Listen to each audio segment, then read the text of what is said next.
ये question NEET 2024 का one of the most difficult question था फिजिक्स में, लेकिन इस क्वेश्चन को कैसे 10 सेकंड के अंदर सॉल्व करना है ये हम इस वीडियो में सीखने वाले हैं। साथ ही केमिस्ट्री का ये वाला क्वेश्चन जिसको अगर तुम प्रॉपर मेथड से सॉल्व करने जाओगे तो 1 मिनट से भी ज्यादा का टाइम लगेगा, लेकिन इसको भी हम 10 सेकंड के अंदर कैसे सॉल्व करना है ये सीखने वाले हैं। और इतने बड़े क्वेश्चन को जिसमें 5 स्टेटमेंट लिखा हुआ है, लेकिन इस क्वेश्चन को तुम बिना स्टेटमेंट पढ़े हुए कैसे आंसर कर सकते हो वो भी विद इन 15 से 20 सेकंड में, ये भी बताने वाला हूँ। और लास्ट में ये क्वेश्चन जो कि IIT और नीट जैसे एग्जाम में आ चुका है, इस क्वेश्चन को भी कैसे जल्दी सॉल्व करना है और अपने साइंटिफिक तुक्का लगा के सॉल्व करना है ये भी बताने वाला हूँ। तो hey everyone, once again welcome back to my channel. This is Harshit Kumar, a final year MBBS student at All India Institute of Medical Sciences AIIMS Raebareli. तो इसी के साथ लेट्स स्टार्ट द वीडियो। आज की वीडियो में हम बात करने वाले हैं तुक्का स्ट्रेटजी के बारे में, और ये कोई रैंडम तुक्का स्ट्रेटजी नहीं है, तुमने वीडियो के स्टार्टिंग में देख के समझ लिया होगा। ये प्रॉपर साइंटिफिक तुक्का स्ट्रेटजी होने वाली है, जिसके लिए मैंने प्रॉपर रिसर्च करी है। और मैं ये बात गारंटी के साथ कह सकता हूँ कि अगर तुम इसको अच्छे से फॉलो कर लेते हो तो तुम्हारे 50 से 100 नंबर इजिली बढ़ जाएंगे, और इवन 100 प्लस भी बढ़ सकते हैं। मैं ये तुम्हें बिल्कुल नहीं बोलूंगा कि तुम्हारे अगर नंबर 0 आ रहे तो 300 400 आ जाएंगे इस तुक्के से, भाई इतने नहीं आते।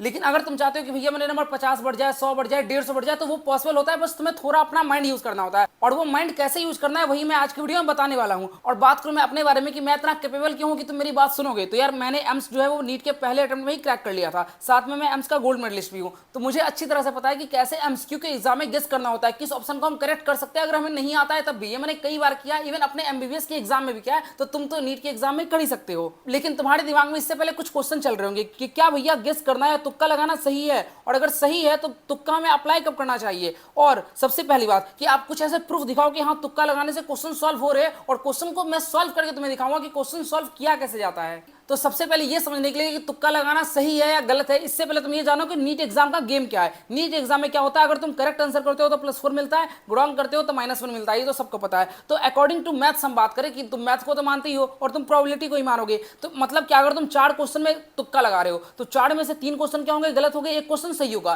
क्यों? क्योंकि ये प्रोबेबिलिटी का आती है ना कि 4 में से 1 तो सही होगा और 3 गलत होगा। ये प्रोबेबिलिटी मतलब मैथ्स होती है, 25% प्रोबेबिलिटी होती है, ठीक है। या 3 गलत हुए तो -3 होगा, और 1 सही हुआ तो +4 होगा। मतलब तुम्हारा +1 तो एनी वर्स्ट कंडीशन में आने ही वाला है। मतलब अगर तुम सारे क्वेश्चन में तुक्का लगा के भी आओगे तब भी क्या होगा, तुम्हारा नंबर वर्स्ट कंडीशन में भी तुम्हें +1 तो मिलेगा ही मिलेगा 4 क्वेश्चन के लिए। लेकिन अगर मैं बात कर रहा हूं कि तुम थोड़ा सा इंटेलिजेंट गेसिंग कर पाते हो, यहां पर क्या है, यहां पर तो ब्लाइंडली गेसिंग है, तुम ब्लाइंडली तुक्का मार रहे हो, ABCD कुछ भी कर दे रहे हो। लेकिन अगर तुम बिल्कुल दिमाग लगा के तुक्का लगाते हो, जैसा मैं बताने वाला हूं, तो अगर तुम स्मार्टली गेस करते हो तब क्या होगा, तब तुम्हारे 2 गलत हो गए 4 में से और 2 सही हो गए। 2 गलत हुए तो कितने नंबर जाएंगे, -2 जाएंगे। 2 सही होंगे तो कितने आएंगे, +8 आएंगे। मतलब टोटल कितना हो जाएगा, +6 नंबर। सोच रहे हो +6 कितना ज्यादा होता है, कहां पर तुम्हें कुछ नहीं मिलने वाला था, वहां पर तुम 4 क्वेश्चन से +6 ला सकते हो। और इसी तरह से तुमने 40 क्वेश्चन मान के चलो ढूंढ लिए और उसको सॉल्व कर लिया, तो तुम्हारे आराम से 60 नंबर आ जाएंगे। और 50-60 ऐसे क्वेश्चन ढूंढ लिए तब तो 70, 80, इवन 100 नंबर तक आ सकते हैं। इसलिए मैं बोल रहा था कि 50 से 100 नंबर इंक्रीज करने कैसे पॉसिबल है, और इट्स नॉट डिफिकल्ट। मैं ये नहीं बोल रहा कि तुम 40 क्वेश्चन तुक्के लगा के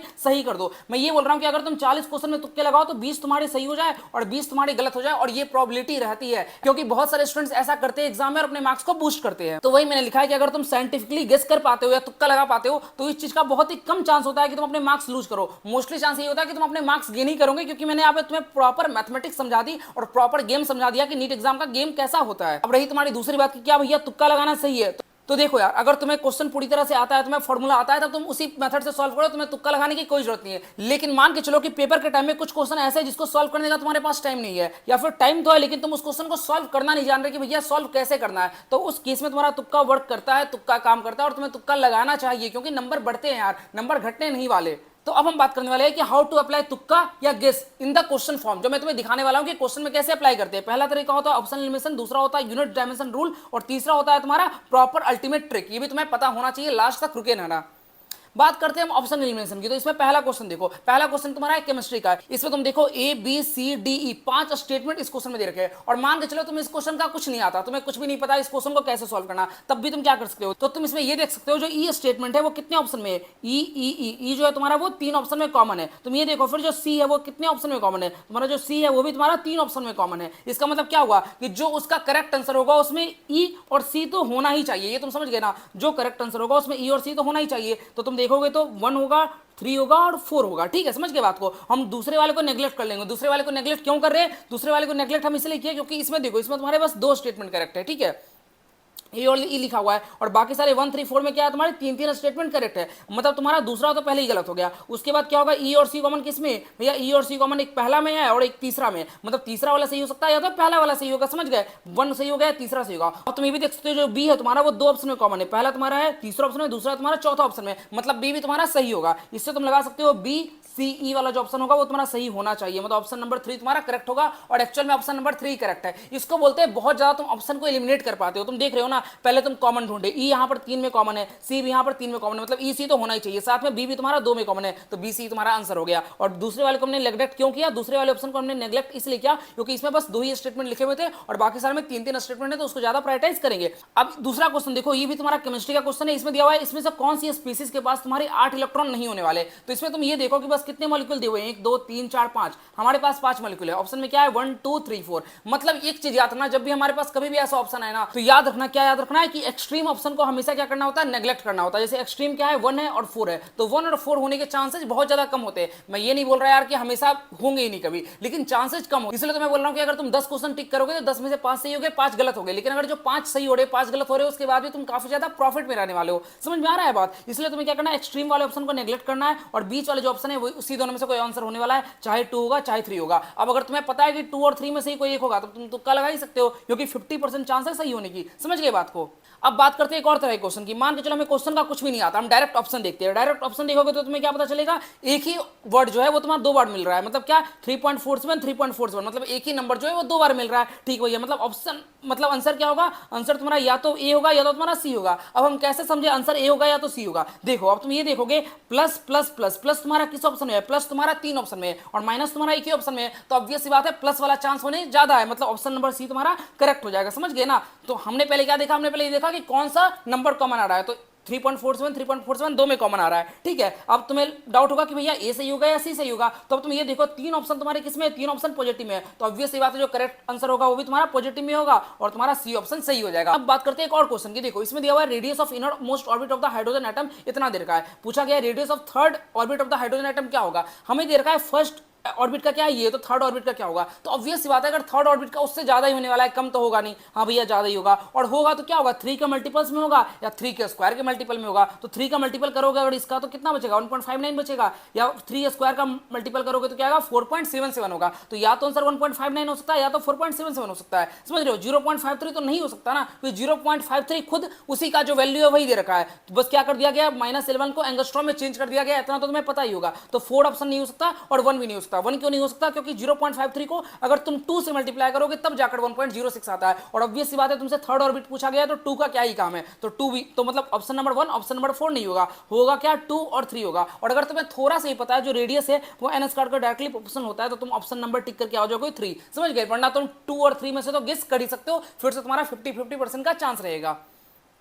बात करते हैं एक और क्वेश्चन की। ये देखो क्वेश्चन फिजिक्स का है, इसमें पूछा गया एवरेज स्पीड क्या होने वाली है अगर गाड़ी जो है पहले v स्पीड चल रही थी बाद में 2v स्पीड से चल रही है। तो तुम्हें बिल्कुल कॉमन सेंस लगाना है। कॉमन सेंस क्या कहता है, अगर गाड़ी पहले v स्पीड चल रही है बाद में 2v स्पीड चल रही है, ठीक है, तो जो एवरेज होगा दोनों का वो क्या होगा, v और 2v के बीच में लाई करेगा ना। ऐसा तो नहीं हो सकता कि एवरेज v से कम हो जाए, समझो, क्योंकि जो गाड़ी है वो पहले v से चली बाद में 2v से चली, तो एवरेज उनके बीच में होगा, या तो v और 2v के बीच में होने वाला है, मतलब v से ना ही कम होगा ना ही 2v से ज्यादा होगा। समझ गए बात को? हाँ भैया, तो तुम ऑप्शन चेक करना स्टार्ट करो। पहले वाले ऑप्शन को चेक करोगे क्या आ रहा है, इसका 0.67 v आ रहा है, तो नहीं ये नहीं हो सकता, क्यों, क्योंकि ये v से कम हो गया। दूसरे वाले ऑप्शन को चेक करो तो 1.33 v आ रहा है, ये v और 2v के बीच में है तो ये हो सकता है। तीसरे वाले ऑप्शन को चेक करोगे तो ये 0.75 v आ रहा है, मतलब ये भी नहीं हो सकता क्योंकि ये भी v से क्या है कम है। और चौथे ऑप्शन को तो चेक करोगे ये भी क्या आ रहा है 0.33 v आ रहा है, और ये भी क्या है तुम्हारा v से कम है, तो ये भी नहीं हो सकता। मतलब करेक्ट क्या होगा, ऑप्शन नंबर 2 तुम्हारा करेक्ट होगा। बढ़िया। बात करते हैं एक और क्वेश्चन की, इस क्वेश्चन को भी ध्यान से देखना, ये भी तुम्हारा केमिस्ट्री का क्वेश्चन है। इसमें तुमसे पूछा गया कि बताओ इलेक्ट्रॉन का अगर ट्रांजिशन हो रहा है हाइड्रोजन एटम में तो वेवलेंथ क्या होने वाली है। तो अगर तुमको बस एक कंसेप्ट पता है ना, वो कंसेप्ट क्या होता है, energy is inversely proportional to lambda. ये तुम्हें शायद पता होगा ही, अगर तुमने थोड़ी बहुत भी पढ़ाई करी है तो इतना पता होगा। ई इक्वल टू क्या होता है, एस सी अपॉन लैम्डा होता है, या फिर energy inversely proportional to lambda, मतलब जितना ज्यादा एनर्जी होगा उतना कम तुम्हारा लैम्डा होने वाला है। ये बात क्लियर है? हाँ भैया क्लियर है। तो तुम देखो अगर इलेक्ट्रॉन तुम्हारा 6 से 2 पे आ रहा है, अगर तुम्हारा इलेक्ट्रॉन 6 से 2 पे आ रहा है तो एनर्जी डिफरेंस क्या होगा, ज्यादा होगा। वही मैंने लिखा है 6 से अगर 2 पे जा रहा है तो एनर्जी डिफरेंस हाईएस्ट होगा, और एनर्जी डिफरेंस हाईएस्ट है तो लैम्डा क्या होने वाला है, मिनिमम होगा। और लैम्डा क्या होता है, तुम्हारा वेवलेंथ होता है। तो ऑब्वियसली तुम देखो चारों ऑप्शन में से किसमें तुम्हारा वेवलेंथ सबसे कम है, तो तुम देखोगे कि भैया ऑप्शन नंबर 1 में वेवलेंथ सबसे कम है, मतलब चौथा ऑप्शन तुम्हारा सही हो जाएगा। देख रहे हो? करते हैं एक और क्वेश्चन की। देखो इस क्वेश्चन में तुम्हें एक कॉमन चीज देखनी है, वो क्या देखनी है? देखो तुम्हें इतना पता होगा ना, आइसोथर्मल। आइसोथर्मल मतलब क्या होता है? तुम थोड़ा सा भी अगर सोचोगे तो थर्मल मतलब टेम्परेचर, इतना तो सोच सकते हो ना। थर्मल मतलब क्या होता है? टेम्परेचर होता है। तो तुम देख लो टेम्परेचर वाला कौन सा ऑप्शन में दे रखा है, तो टेम्परेचर वाला दूसरे में दे रखा है, मतलब ए का क्या होगा? ए का 2 होना चाहिए। अब तुम मैच करोगे तो ए का 2 बस एक ही ऑप्शन में है, मतलब तुम्हारा ऑप्शन नंबर 2 करेक्ट हो जाएगा। देखो कितनी आसानी से ट्रिक काम कर रही होगी। थर्मल मतलब टेम्परेचर, बस इतना तुम्हें पता होना चाहिए, और इतना तो आई गेस तुम लोग का पता होगा ही। तो अब हम बात करने वाले हैं ये one of the most difficult question की, जो कि नीट 2024 में आया था। ये प्रिज्म का क्वेश्चन था, और अगर तुम इसको प्रॉपर मेथड से सॉल्व करोगे ना, कि पूरी मैथमेटिक्स लगाओगे, ये करोगे वो करोगे, तो 3-4 मिनट लग जाता है, आसानी से सॉल्व नहीं होता। लेकिन सच बताओ तो एनटीए चाहता ही नहीं था तो तुम ऐसे सॉल्व करो। एनटीए ने ऑप्शन ही ऐसे दिए थे कि वो चाहता था तुम अपने माइंड को यूज करो, और माइंड को यूज करके जल्दी सॉल्व करो। वो माइंड को क्या यूज करना था? देखो पूछा गया था क्वेश्चन में रिफ्रैक्टिव इंडेक्स क्या होने वाला है, तो तुम्हें इतना पता होना चाहिए जो रिफ्रैक्टिव इंडेक्स होता है, चाहे वो प्रिज्म का हो किसी का भी हो, रिफ्रैक्टिव इंडेक्स की वैल्यू हमेशा क्या होती है? 1 होती है, 1 से ज्यादा होती है। 1 किसके लिए होती है? एयर के लिए होती है, और उसके अलावा तुम किसी के लिए भी लोगे तो क्या होगा? 1 से ज्यादा ही होगी। तो तुम्हें ऑप्शन में चेक करना है कि किसकी वैल्यू 1 से ज्यादा है। पहला ऑप्शन चेक करोगे तो √5/2, √5/2 क्या आएगा तुम्हारा? मोर देन 1 आएगा, मतलब पहला ऑप्शन तुम्हारा सही है। दूसरे की बात करो तो √3/4, √3/4 क्या होता है? लेस देन 1 होता है। तीसरे की बात करें तो √3/2, ये भी तुम्हारा क्या होता है? लेस देन 1 होता है। और चौथा जो ऑप्शन था वो भी तुम्हारा लेस देन 1 ही था, मतलब एक ही ऐसा ऑप्शन था जिसमें रिफ्रैक्टिव इंडेक्स की वैल्यू मोर देन 1 आ रही थी, जो कि ऑप्शन नंबर ए था, और वही इसका करेक्ट आंसर है। तो तुम इसको विद इन 10 सेकंड सॉल्व कर सकते हो, अगर तुम्हें बस इतना पता है कि mu is always greater than 1। ये एक छोटा सा कंसेप्ट है, और तुम्हें चेक करना है और put the value get the answer, ऐसा क्वेश्चन होता है। ठीक है, हम बात करते हैं और क्वेश्चन की। देखो मैं क्वेश्चन पे क्वेश्चन लेके आया ताकि तुम्हें पता चले, ऐसा नहीं कि 3-4 क्वेश्चन करवा के छोड़ दिया और तुम जाकर देख लो। नहीं भाई, मैं तुम्हें दिखा रहा हूं, सारे नीट के पीवाईक्यू ही है। देखो इस और क्वेश्चन को देखो, इसमें तुम्हें देखना है कि पूछा गया तुम्हारा पहला ग्रेविटेशनल फोर्स, दूसरा पूछा गया रेसिस्टिव फोर्स। हमें कुछ पता ही नहीं है, क्वेश्चन हमें घंटा नहीं पता है, तो हमें करना क्या है? देखो हमें ये देखना है, कॉमन चीज आइडेंटिफाई करनी है। Identify common things. कॉमन क्या है? देखो यहाँ पर 10 जूल और -10 जूल, ये तुम्हारा थोड़ा कॉमन दिख रहा है, 10 और 10 है, तो ऑब्वियस बात है जो ऑप्शन नंबर सी हो सकता है या तो डी हो सकता है। ये तो तुम्हें क्लियर हो गया ना, या तो सी होगा या तो डी होगा। उसके बाद तुम और देखो, अब यहां पर तुम देख रहे हो यहाँ पर क्या है? प्लस प्लस प्लस, तो मोस्टली तुम्हारा क्या है? प्लस में ही है, बस एक वाला तुम्हारा क्या है? -10 है, तो ऑब्वियस बात है माइनस वाला आंसर होने के चांस कम है, मतलब प्लस वाले होने के चांस ज्यादा है। मतलब ऑप्शन क्या तुम्हारा करेक्ट होगा? ऑप्शन नंबर सी करेक्ट होगा। इसमें समझ में आ रहा है ना, क्योंकि 10-10 कॉमन था, तो या तो सी होगा या तो डी होगा। अब सी और डी में हम कैसे आइडेंटिफाई करें? सी में तुम्हारा +10 जूल है, डी में तुम्हारा -10 जूल है, तो ऑब्वियस बात है जो प्लस है, प्लस तुम्हारा 3 बार आ रहा है, ए में भी आ रहा है, बी में भी आ रहा है, सी में भी आ रहा है, तो ऑब्वियस बात है सी ऑप्शन तुम्हारा करेक्ट होगा, +10 जूल। और असली में तुम्हारा सी ऑप्शन ही करेक्ट है। समझ रहे हो कि कॉमन को आइडेंटिफाई करना, उसके बाद प्लस माइनस पे खेलना है। बढ़िया। अब हम बात करने वाले एक और क्वेश्चन की, और ये तुम्हारा केमिस्ट्री का क्वेश्चन है। ये है थोड़ा इलेक्ट्रोनेगेटिविटी का, और इसके लिए मैं तुम्हें बोलूंगा थोड़ा कंसेप्ट तुम्हें आना चाहिए। तुम बिना कंसेप्ट के तो सॉल्व नहीं कर सकते, लेकिन हाँ तुम ट्रिक लगा सकते हो कि कैसे ऑप्शन को एलिमिनेट किया जाता है। जरूरी नहीं कि तुम्हें पूरा ऑर्डर याद होना ही चाहिए। कैसे भैया? देखो अगर तुम्हें इतना भी पता है ना, इतना तो पता होगा ही, जो सिलिकॉन होता है वो क्या होता है? मेटल होता है। इतना तो पता है ना, सिलिकॉन मेटल होता है। इतना भी अगर नहीं पता तो पता नहीं तुम क्या ही पढ़ रहे हो, लेकिन अगर चलो पता है तो अच्छी बात है, सिलिकॉन मेटल होता है। तो जो भी मेटल होता है, मेटल की इलेक्ट्रोनेगेटिविटी सबसे ज्यादा कम होती है, क्योंकि मेटल इलेक्ट्रॉन लेना चाहता ही नहीं है, मेटल बस इलेक्ट्रॉन देना चाहता है। तो सिलिकॉन की इलेक्ट्रोनेगेटिविटी सबसे कम होने वाली है, तो क्लियर हो गया, सिलिकॉन की इलेक्ट्रोनेगेटिविटी सबसे कम होगी। तो या तो ऑप्शन 3 हो सकता है या तो ऑप्शन 4 हो सकता है। अब 3 होगा या 4 होगा, इसलिए या तो तुम तुक्का लगा सकते हो, या तो अगर तुम्हें थोड़ा सा भी बेसिक पता है, वो क्या होता है कि ऑक्सीजन जो होता है वो ज्यादा इलेक्ट्रोनेगेटिव होता है, और नाइट्रोजन जो होता है वो थोड़ा कम होता है। तो इसको तुम टिक कर सकते हो, जो कि ऑप्शन नंबर 3 करेक्ट हो जाएगा। वरना 3 और 4 में से तो तुम तुक्का लगा ही सकते हो।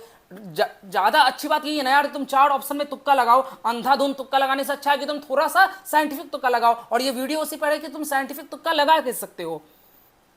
अब देखो, अब बात करते हैं एक और क्वेश्चन के बारे में। ये तुम्हारा क्वेश्चन है केमिकल काइनेटिक्स, मतलब केमिस्ट्री का ही क्वेश्चन है। अब तुम देखो, इसमें देखोगे तुम 3 ऑप्शन जो है इसमें इंक्रीज लिखा हुआ है, और एक ऑप्शन में क्या लिखा हुआ है? डिक्रीज लिखा हुआ है। ठीक है, तो ऑब्वियस बात है जो एक ऑप्शन में डिक्रीज है तो एक उसका होने का चांस तो बहुत ही कम है, क्योंकि इंक्रीज 3 में है तो 3 में से कोई एक ही हो सकता है। तो डिक्रीज वाले को तो हमने काट दिया, ऑप्शन नंबर 4 हमने काट दिया। अब इन 3 में से कौन सा होगा ये कैसे पता करें? देखो अब तुम्हें देखना है, नंबर पे फोकस करना है। यहाँ पर 6 है, 9 है, 3 है, 9 है, तो 9 क्या बार आ रहा है? 9 तुम्हारा 2 बार आ रहा है। हमने डी ऑप्शन को तो पहले ही काट रखा था, मतलब कौन सा ऑप्शन करेक्ट हो जाएगा? 2 ऑप्शन तुम्हारा करेक्ट हो जाएगा, ऑप्शन नंबर 2, जिसमें इंक्रीज बाय 9 टाइम्स है, क्योंकि 9 भी तुम्हारा 2 बार कॉमन आ रहा है, और डिक्रीज को हमने पहले ही काट दिया। क्यों? क्योंकि डिक्रीज तुम्हारा एक ही ऑप्शन में था। ठीक है ना, तो वही मैं फिर से लिखा हूं, find common things in all option. तुम कॉमन चीजें ढूंढना स्टार्ट करो कि कॉमन क्या है। इंक्रीज कॉमन है, इधर 9 कॉमन था। समझ रहे हो इस बात को? बढ़िया।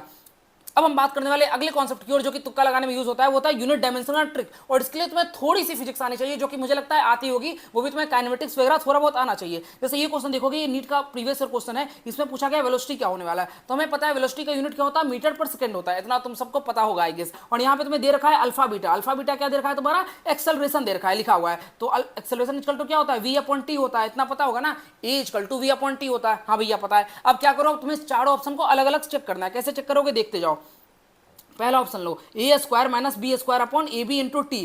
तो A square minus B square क्या हो जाएगा, एक्सेलरेशन का स्क्वायर हो जाएगा। नीचे क्या होगा, नीचे भी तुम्हारा एक्सेलरेशन का स्क्वायर हो जाएगा इंटू टी। तो एक्सेलरेशन का स्क्वायर कट जाएगा, बचेगा क्या तुम्हारा, टी बचेगा। ठीक है भैया, बात करते हैं सेकंड ऑप्शन की। सेकंड ऑप्शन में क्या, A square plus B square divided by A B. तो ऊपर में भी तुम्हारा आएगा एक्सेलरेशन का स्क्वायर, नीचे भी आएगा एक्सेलरेशन का स्क्वायर इंटू टी करोगे तो क्या तुम्हारा बचेगा, फिर तुम्हारा टाइम ही बचेगा। तो ऑप्शन नंबर 1 और ऑप्शन नंबर 2 तो गलत हो गया। क्यों, क्योंकि इन दोनों का जो डायमेंशन आ रहा है वो तुम्हारा टाइम के इक्वल आ रहा है, लेकिन हमें क्या चाहिए, हमें तो चाहिए मीटर पर सेकंड में। बात करते हैं, चलो चेक करते हैं थर्ड ऑप्शन। थर्ड ऑप्शन क्या है, A plus B divide by A by B. तो ठीक है, तो एक्सेलरेशन ऊपर आएगा, नीचे क्या आएगा, एक्सेलरेशन का स्क्वायर आ जाएगा। क्यों, क्योंकि ए इंटू बी है नीचे में। तो अब तुम इसको कैलकुलेट करोगे तो क्या आएगा, टी अपॉन एक्सेलरेशन आएगा। ये भी तुम्हारा गलत है, क्योंकि ऐसा कुछ तो चाहिए नहीं, हमें चाहिए मीटर पर सेकंड। अब बात करते हैं डी ऑप्शन की। उसमें क्या देखा है, A B upon A plus B. A B मतलब क्या हो गया, एक्सेलरेशन का स्क्वायर हो गया। ए प्लस बी मतलब क्या हो गया, एक्सेलरेशन हो गया। समझ रहे हो ना, ए प्लस बी मतलब क्या हो गया, एक्सेलरेशन हो गया। क्यों, क्योंकि ए भी एक्सेलरेशन, बी भी एक्सेलरेशन। तो 3 मीटर पर सेकंड स्क्वायर और अगर 5 मीटर पर सेकंड स्क्वायर को जोड़ोगे तो 8 मीटर पर सेकंड स्क्वायर ही आएगा ना, मतलब एक्सेलरेशन ही तो आएगा ना, एक्सेलरेशन का स्क्वायर तो नहीं हो जाएगा। समझ गए बात को। इसको हम लोग कट करेंगे तो क्या होगा, एक्सेलरेशन इनटू टाइम आएगा। और एक्सेलरेशन इक्वल टू क्या होता है, delta we upon delta T होता है, हमने जस्ट पढ़ा है। ए इक्वल टू क्या होता है, delta we upon delta T. अब यहाँ से डेल्टा टी से टी कट जाएगा तो क्या बचेगा, वी बचेगा। और हमें वेलोसिटी तो चाहिए था ना, हमें जो चाहिए तो वेलोसिटी चाहिए था, मतलब ऑप्शन नंबर 4 करेक्ट हो जाएगा। मैं मानता हूँ ये इतना आसान नहीं होने वाला, लेकिन अगर इस क्वेश्चन को तुम प्रॉपर मेथड से सॉल्व करोगे ना, काइनेमेटिक्स इक्वेशन लगा के, तब तो और ज्यादा डिफिकल्ट होने वाला है। तुम्हें 2-3 मिनट लग जाने वाला है। और इससे तुम अगर अच्छी तरह से सॉल्व करोगे, मैं एक्सप्लेन किया हूं इसलिए ज्यादा टाइम लगा है, लेकिन अगर तुम्हें कंसेप्ट पता होगा कि बस डायमेंशन को मैच करना है, तुम विद इन 30 सेकंड सॉल्व कर सकते हो। बढ़िया, हम बात करने वाले दूसरे क्वेश्चन की, और इसमें भी तुम्हें क्या करना है, डायमेंशन को मैच करना है। इसमें पूछा गया एनर्जी का डायमेंशन क्या होने वाला है, एफ ए टी दे रखा है। तो फोर्स इक्वल टू क्या होता है, मास इंटू एक्सेलरेशन, इतना तो पता होगा। F equal to M A होता है, ए इक्वल टू एक्सेलरेशन और टी इक्वल टू टाइम दे रखा है। पूछा गया एनर्जी का डायमेंशन क्या होने वाला है, तो हमें क्या करना है, फिर से हमें सारे ऑप्शंस को लेना और उसको चेक करना। पहले ऑप्शन की बात करें तो फोर्स इक्वल टू क्या है, एम ए है, इंटू क्या है, ए पावर -1। ए के पावर -1 का क्या मतलब है, 1 अपॉन ए, इतना पता होगा ना। किसी के पावर -1 होता है तो उसका मतलब क्या होता है, 1 अपॉन वो होता है। ठीक है, तो ए पावर -1 इक्वल टू 1 अपॉन ए हो गया इंटू टी हो गया। तो क्या निकला यहाँ पर, पहला ऑप्शन हो गया एमटी। तो ये तो नहीं हो सकता, क्योंकि एनर्जी का कभी भी यूनिट एमटी तो नहीं आता, ये तो गलत हो गया। बात करते हैं दूसरे ऑप्शन की, एफ ए टी। तो एम ए इंटू टी, यहाँ पे आया एम ए स्क्वायर टी, ये भी नहीं हो सकता, क्योंकि एनर्जी का कभी भी dimension M A square T तो नहीं होता। बात करते हैं तीसरा ऑप्शन। तीसरा ऑप्शन है F A T power square. तो यहाँ पर तुम्हारा आएगा M A into of T का स्क्वायर। तो यहाँ पर तुम्हारा आएगा M A square T square. और तुम अगर एक्सेलरेशन को खोल के लिखोगे तो एक्सेलरेशन इक्वल टू क्या होता है, वी अपॉन टी होता है। तो यहाँ पर अगर तुम पुट करोगे एम साथ में v अपॉन टी का whole square divide into T square, तो यहां से क्या होगा, टी स्क्वायर से टी स्क्वायर कट जाएगा, बचेगा क्या, एम वी स्क्वायर बचेगा। और वही तुम्हारा आंसर है। तुम्हें पता है ना, एनर्जी जो होता है वो क्या इक्वल होता है, वो हाफ एम वी स्क्वायर का इक्वल होता है, इतना तो पता होगा। पता है ना, एनर्जी होता है हाफ एम वी स्क्वायर का इक्वल होता है। तो तुम तो और यहाँ पे तुम्हारा एम वी स्क्वायर आ रहा है, हमें कांस्टेंट से तो मतलब नहीं है ना, हमें बस डायमेंशन से मतलब है। इस बात को समझो, एनर्जी इक्वल टू अगर हाफ एम वी स्क्वायर भी होता है तो हमें क्या मतलब, हमें कांस्टेंट से मतलब ही नहीं है, हमें एम वी स्क्वायर से मतलब है। यहाँ एम वी स्क्वायर आ गया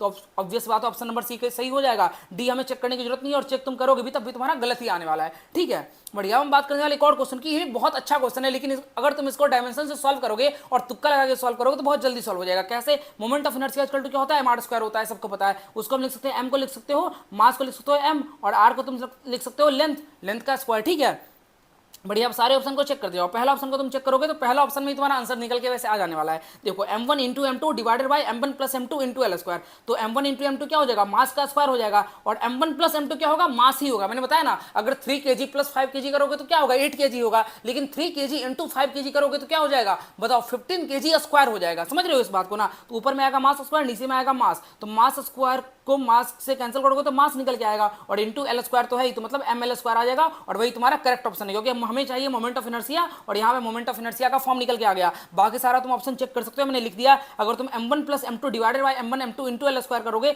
तब तुम्हारा एल स्क्वायर अपॉन एम निकल के आएगा, जो कि ऑब्वियसली गलत है। डी वाला ऑप्शन भी गलत हो जाएगा। क्यों, क्योंकि यहाँ पर तुम्हारा अंडर रूट में है, तो अंडर रूट में क्या हो जाएगा, एम के पावर हाफ हो जाएगा, जो कि ऑब्वियस सी बात है, गलत है। सी ऑप्शन तुम्हारा सही हो सकता है, m1 plus m2 into L square, पर लेकिन ये सही क्यों नहीं होगा, इसके लिए मैं तुम्हें एक ट्रिक बताता हूँ। मैंने तुम्हें क्या बताया था, हमेशा कॉमन चीज को पहले आइडेंटिफाई करो। तो इसमें तुम्हारा कॉमन क्या है, कॉमन तुम्हारा ए और बी तुम्हें दिख रहा होगा ना, ए और बी बहुत मिलते जुलते से दिख रहा है, मतलब या तो ए सही होगा या तो बी सही होगा। तो बी तो मैंने बता दिया गलत है, तो ऑब्वियस सी बात है ए सही होगा, तुम यहाँ पर जो देख सकते हो, समझ गए। अगर तुम डायमेंशन के अकॉर्डिंग देखोगे तो ए और सी दोनों ही सही है, लेकिन अगर तुम कॉमन आइडेंटिफाई करोगे तो कॉमन में ए और बी में से कोई एक होना चाहिए, तो ए तुम्हारा सही हो जाएगा। समझ गए बात को। बढ़िया। एक और क्वेश्चन की बात करते हैं, one of the difficult question था जब आया था पहली बार नीट एग्जाम में, और सच बताऊं तो काफी डिफिकल्ट है, लेकिन डायमेंशन की हेल्प से तुम बहुत जल्दी सॉल्व कर सकते हो। देखो कैसे, तुम्हें इस क्वेश्चन में वेलोसिटी दिया हुआ है v है, और मास पर यूनिट लेंथ कितना दिया हुआ है, m दिया हुआ है। m is the mass per unit length, ये इंपॉर्टेंट है। m यहां पर क्या है, m यहां पर तुम्हारा मास नहीं है, m यहां पर क्या है, m is the mass per unit length है। तो m को तुम्हें क्या मानना पड़ेगा, m पर l मानना पड़ेगा, m डिवाइड बाय l मानना पड़ेगा। ठीक है भैया। और पूछा गया है rate at which kinetic energy important to water, मतलब पूछा गया है काइनेटिक एनर्जी पर टाइम क्या होने वाला है। समझ गए बात को। हाँ भैया समझ गया। तो हमें पता है काइनेटिक एनर्जी इक्वल टू क्या होता है, mv² होता है। मैंने बोला ना हाफ को तुम हटा दो, क्योंकि हाफ क्या है, कांस्टेंट है। ठीक है, mv² हो गया और नीचे क्या हो जाएगा, टाइम हो जाएगा। मतलब हमें जो चाहिए रिजल्ट वो इसके डायमेंशन के या इसके यूनिट के इक्वल होना चाहिए। चलो चेक करना स्टार्ट करो। mv² को अगर तुम लिखोगे तो यहाँ पर स्मॉल mv² है, स्मॉल mv² को तुम क्या लिखते हो, capital M upon capital L into V S करो, कि स्मॉल एम इक्वल टू क्या था, capital M divide by L था। तो ये तुम्हारा गलत हो गया। बात करते हैं दूसरे ऑप्शन की, तो m² v², ये भी तुम्हारा गलत हो जाएगा। बात करते हैं तीसरे ऑप्शन की, तो तीसरा ऑप्शन और पहला ऑप्शन तो सेम ही है, क्यों, क्योंकि इसमें है mv², दूसरे में हाफ mv²। तो ये दोनों ऑप्शन तो ऑब्वियस सी बात है सेम ही है, जब पहला गलत है तो तीसरा भी गलत होगा। अब हम चेक करते हैं डायरेक्ट डी ऑप्शन की, जो कि क्या लिखा हुआ है, mv³ लिखा हुआ है। तो तुम इसको सॉल्व करोगे तो स्मॉल एम की जगह क्या लिखोगे, m अपॉन एल लिखोगे और इंटू v³ करोगे। अब m upon L into v², और v को तुम क्या लिख सकते हो, v इक्वल टू x/t लिख सकते हो। ठीक है, और x/t तुम लिखोगे तो x से तुम्हारा l कट जाएगा, क्यों, क्योंकि l और x दोनों का डायमेंशन क्या है, लेंथ के इक्वल है। अब इधर कट जाएगा तो क्या बचेगा, mv² अपॉन t बचेगा, वही तुम्हारा मतलब इससे मैच कर रहा है, मतलब ऑप्शन नंबर डी इसका करेक्ट आंसर होगा। और तुमने बिना क्वेश्चन बिना फॉर्मूले के इस क्वेश्चन को सॉल्व कर दिया, ये बहुत बड़ी बात है। बात करते हैं एक और क्वेश्चन की, इस क्वेश्चन को तुम देखना, इसमें तुम्हारा देखा है पूछा गया बताओ करंट का डायरेक्शन क्या होने वाला है। तो हमें पता है ये 10 वोल्ट का बैटरी है, 5 वोल्ट का बैटरी है, तो तुम्हें इतना तो पता होगा ना, जो करंट निकलता है वो कहां से निकलता है, हमेशा पॉजिटिव टर्मिनल से ही करंट निकलता है। कहां से निकलता है, पॉजिटिव टर्मिनल से निकलता है। मतलब हमें ये पता चलेगा 10 वोल्ट वाला ज्यादा पावरफुल है, 5 वोल्ट वाला कम पावरफुल है, तो जो करंट जाएगा वो A to B जाने वाला है। तो ऑब्वियस बात है या तो फर्स्ट ऑप्शन होगा या तो तुम्हारा सेकंड ऑप्शन होगा। अब तुम आराम से दो ऑप्शन में तुक्का तो लगा सकते हो ना, एटलीस्ट ये चीज तो क्लियर हो गई ना, वरना जो तुम अंधाधुंध तुक्का लगाते हैं 4 ऑप्शन में, उससे अच्छा 2 ऑप्शन में तुक्का लगा लो, जो कि बहुत क्लियरली तुक्का लगाना पॉसिबल है। अब हम बात करने वाले कुछ अल्टीमेट तुक्का स्ट्रेटजी की, और वो क्या होता है कि अगर एग्जाम में तुम्हें कुछ भी समझ में नहीं आ रहा, जो मैंने बताया कि अगर if you can't solve any question by trick first and trick second, trick first क्या था तुम्हारा, ऑप्शन एलिमिनेशन करके, कि तुम कॉमन ऑप्शन को आइडेंटिफाई कर रहे हो, उसको एलिमिनेट कर रहे हो, उस तरह से तुम्हारा फर्स्ट ट्रिक था। सेकंड ट्रिक क्या है तुम्हारा, सेकंड ट्रिक मैंने बता दिया यूनिट डायमेंशन से, जिससे तुम फिजिक्स के बहुत सारे क्वेश्चन सॉल्व कर सकते हो। लेकिन अगर तुम ना ही फर्स्ट ट्रिक से ना ही सेकंड ट्रिक से क्वेश्चन को सॉल्व नहीं कर पा रहे हो, तब तुम्हें क्या करना, तब तुम्हें भगवान का सहारा लेना पड़ेगा, और क्या टिक करना पड़ेगा, या तो ऑप्शन बी टिक करना पड़ेगा या तो ऑप्शन सी टिक करना पड़ेगा। क्योंकि ऐसा देखा गया है मोस्ट ऑफ द एग्जाम में, अगर 200 क्वेश्चन आते हैं या 180 क्वेश्चन आते हैं, तो 180 में से ये चांस होता है 120 130 का आंसर क्या होता है, बी और सी मिलाकर ही होता है। समझ रहे हो, या तो बी होगा या तो सी होगा। तो तुम इतना तो मतलब चांस ले सकते हो, मैं सच बताऊं तो इतना तो लिया जा सकता है, इतना रिस्क सब लोग लेते हैं। नीट एग्जाम में क्वेश्चन छोड़ने का तो कोई मतलब नहीं बनता कि तुम क्वेश्चन छोड़ कर आ गए, ये तो फुल्ली बेवकूफी है। हाँ, 2-3 क्वेश्चन अगर तुम्हें बिल्कुल भी समझ में नहीं आ रहा, कुछ आइडिया ही नहीं लग रहा, तब छोड़ के आ जाओ। लेकिन अगर तुम्हारे पास टाइम बचा है तो रादर देन कि तुम वहां पर सो रहे हो, एग्जामिनर को देख रहे हो, इन्विजिलेटर को देख रहे हो, बगल वाले स्टूडेंट को देख रहे हो कि वो क्या कर रहा है, उससे अच्छा तुम तुक्का ही लगा लो, तुक्का स्ट्रेटजी ही देख लो। समझ रहे हो बात को। और ये थोड़ा रिस्की होता है, थोड़ा क्या बहुत रिस्की होता है, मैं बोलना चाहता हूँ, ये बहुत ही अजीब सी एडवाइस मैं दे भी रहा हूँ, लेकिन सच बताऊं तो तुम मार करके आ जाना। अगर तुम्हारे पास टाइम बच रहा है, तुम्हें कुछ नहीं आ रहा ना, तो ये करके आ जाना, तुम फायदे में ही रहोगे, नुकसान में तो नहीं रहने वाले। ठीक है। उसके बाद एक और पॉइंट मैं बताना चाहता हूं कि always follow your first instinct. First instinct का क्या मतलब होता है कि जो तुम्हारे दिमाग में पहले बार एक बार आ रहा है, उसी ऑप्शन को तुम टिक करना। बहुत बार ऐसा होता है, पहले लगेगा तुम्हारा ए ऑप्शन है, बाद में लगेगा सी ऑप्शन है, तो तुम्हें पहली बार जो लग रहा है उसको ही मार करके आना है। कभी भी अगर तुम 2 ऑप्शन में कंफ्यूज हो तो ऐसा ही करना, फर्स्ट इंस्टिंक्ट की तरफ ज्यादा जाना। और एट लास्ट रिलैक्स करो, ज्यादा पैनिक मत करो लास्ट टाइम पर, और भगवान पे भरोसा रखो, भगवान हो गए, अल्लाह हो गए, जो तुम मानते हो उस पर भरोसा रखो, और अपने पेरेंट्स से बात करो, थोड़ा चिल रहो। क्योंकि देखो यार, सबको डर लगता है, डर मुझे भी लग रहा था, लेकिन उस डर को तुम जितना ज्यादा हल्का करोगे ना, उतना ही ज्यादा तुम्हारे लिए भी अच्छा होने वाला है। डरते रहोगे तो डर के कारण एग्जाम और ज्यादा खराब चला जाएगा, जो नंबर तुम स्कोर करने वाले होगे वो नंबर भी स्कोर नहीं हो पाएगा। तो that's why chill pill and relax, और तब तक के लिए पॉजिटिव माइंडसेट बना के रखो, और जाओ कमेंट में लिख दो कि भैया I will give my best in NEET exam, और तब तक के लिए पढ़ते रहो। एक दिन ही बचा है, क्या पढ़ोगे, बस एंजॉय करते रहना। ठीक है ना, आप ज्यादा कुछ कर नहीं सकते। Till you all, bye bye.